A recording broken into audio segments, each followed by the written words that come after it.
تاریخي ولایت لغمان او په لغمان کې بیا د ګلارام سیمې ته راغلي یو چې دلته زمونږ هغه د 15,000 کلن تاریخ نښې او نښانې او ثبوتونه هم شته دی. شاته تاسو ګورئ په تیږو کې کورونه. په قرآن کریم کې مې د عادیانو او سمودیانو هغه واقعیت اورېدلي و چې په غرونو کې به کورونه جوړول.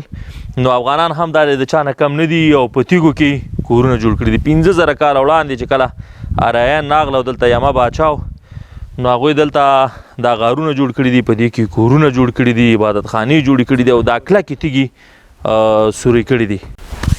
نو دلته چې کوم هغه آریایان و 15,000 کاله وړاندې د دوی دین چې بودایزم، زما په فکر باندې دې طرف ته بیا یو لړ د تیږو څخه کورونه جوړ شوي دي چې د خاورو چتونه لري.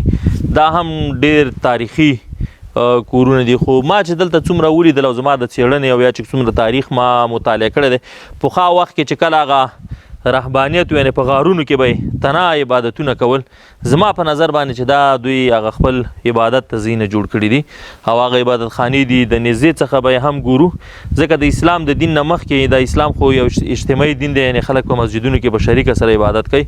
خو د دې نه مخکې چې هغه رهبانیت و یا هغه په غارونو کې عبادتونه کول، نو دلته به راتله او تنها عبادتونه به کول. بیا په دې کې د دې د کلیوالو د وینا په اساس باندې دا یو څمڅه داسې ده چې وایي دا یعنې دوی وایي چې دا بندیخانه وه او بیا ورباندې دغه دروازه یا سر ورباندې ور ایښودل کېده. دا تیږه هم بیا د لاندې طرف نه چې دی ډډه ده، یو رقم د اور به هم ورلاندې بله و چې تر څو دا تف واخلي او ګرمه شي وسوځي. نو ډېر جالبه ځای دی. په تاسو ټولو ورونو باندې مو غږ دی چې البته خویندې به هم زموږ ویډیوګانې ګوري چې دا ویډیو تاسو شیر کړئ، ځکه دا ډېر تاریخي قدامت لري تر څو هغه د یونسکو سازمان سره دا ثبت شي. او دلته موږ سیلبین سیاحت دپاره زیاتره ګڼ شمېر جیولوجستان د دې دغسې ځایونو پسې ګرځي، دغسې تاریخ پوهان د دغسې ځایونو پسې ګرځي چې راشي او انشاءالله تعالی حتما به په تاریخ کې دا ځایونه ثبت شوي، ځکه دلته پوره یو ښار تېر شوی دی، ژوند یې کړی دی. نو موږ ډېر جیګ راختلي وو، ډېر پورته راختلي وو، تقریبا 3 غنټې مزل مو وکړو چې دیزي ته راورسېدو. راځئ دا غارونه را سره د نږدې نه هم وګورئ، یو به تشریح کومه تاسو چې ما ویل چې بندیخانه او سر دا ځینه به را سره هم وګورئ. نو دا تیږه که موږ او تاسو وګورو یو ستره ډبره ده چې په داسې یو موقعیت کې ایښې چې بالکل لمر ته مخامخ ده. انسان ذهن ته دا ورځي چې کله آتش پرستان او لمر پرستانو په افغانستان کې، نو دا ساحه چې دا لمر ته ډېره زیاته مخامخ ده، امکان دی ولري چې په دې ځای نه د دې نه دوی لمر ته مخامخ دا ځای جوړ کړی او د لمر عبادت یې پکې کړی.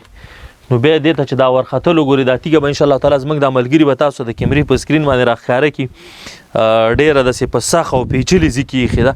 دلته د تیږې ودرول دا هم د امکان نه لرې خبره نه ده، خو معنا دا چې په هغې وخت کې دلته یو قسم ټکنالوژي وه دوی سره یا یو رقم ته دوی پرمختګ کړی چې دا تیږه دلته ودرول. اوس وخت کې موږ تاسو نشو کولی چې په ډېر غټ مصرف باندې دا تیږه په دې ځای کې ودرو، خو دا تیږه دا لمر ته مخامخ ته زما فکر دا خبرې راځي چې امکان دی ولري چې دې نه د لمر عبادت کوو. راځئ دلته نور غارونه هم شته دی، د 2 بندیخانې او دا ټول وګورو. خو دا تیږه تاسو په دې شاټ کې وګورو، یو بل څمڅه ده په تیږه کې. نو که داسې فکر وکړو چې دلته د لمر عبادت شوی، ځکه د دغه ټولو تیږې چې دي په یو ځای باندې دي او مختلف برخو کې مختلفو وختونو کې په لمر راځي. دې تیږه باندې چې ما خبره وکړله وختي کم غار چې دی د 2 بجو او د 3 بجو وخت کې ورباندې لمر راځي.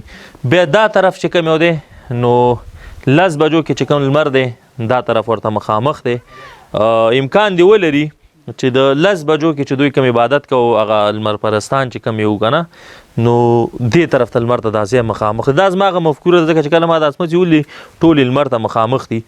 نو دا د 10 بجو لمر ته مخامخ ده، دا د 2 بجو او د 3 بجو په ټیم کې لمر ته مخامخ ده. بیا دې خوا یو بله څمڅه هم په ډبره کې ده، په هغې باندې به هم خبرې وکړو. خو دلته یو لاندې ده چې بیا د مازدیګر کې چې کله لمر پرېوځي هغه دوی چې کوم عبادت کوو هغې طرف ته هم مخامخ ته هغه هم درته وښیم.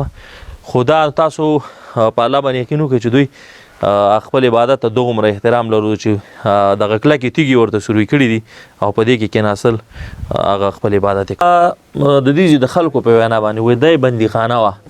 خو چون دا خبرې 15,000 کاله 6,000 کاله وړاندې خبرې دي، نو زما د نظر په اساس چې ما کومه سلسله رانیولې ده دا دغه د سحر د 2 بجو ته یا هغه د بیخي هغه لمر چې لومړنۍ څړي کوئ بیخي د هغې ته مخامخ ساحه ده. که دلته لمر پرستانو امکان دی ولې چې د لمر هغه شغلو ته عبادت دوی کو په هغې خاطر باندې چې دی دوی دا زغه چې د لمر ته مخامخ راوسېده. خو د دې د خلکو په وینا باندې د دوی خبرې هغه کوم روایت چې دي دوی وایي چې دوی اسمت چې دلته یو غټ سر لرو چې کله به څوک پکې بندي کوي دا سر به ورلاندې ویښودو او بیا دلته د دې د لاندې دلته هغه د اور علایم ښکاري د اور هغه توروالی چې کوم د امکان دی ولې چې د وخت په تېرېدو سره خلکو د اور بل کړی. خو دوی داسې وایي چې سر به یې ایښوده او لاندې به د ډبرې لاندې به یې اور بلو. نو په هر صورت که بندیخانه وه او یا عبادتخانه وه نو فلحال دغه د زه په یو عبادتخانه کې ناست یم. نو د سحر لمر ته مخامخ ساحه ده نور کېدای شي بندیخانې لاندې ورلاندې اوره هم بل کړی خو دا هم یو څه ده په داخل کې چې تاسو دې کې کښېنئ یو رقم ته دا مازغه دی پکې آرامیږي ډېر هسې آرام ځای دی. نو په دې هیله چې اوس خو نشم کولی چې تاسو ووایم چې څه رقم دا مغز آرامیږي خو داخل کې ډېر ګرم او ډېر آرام سړی محسوس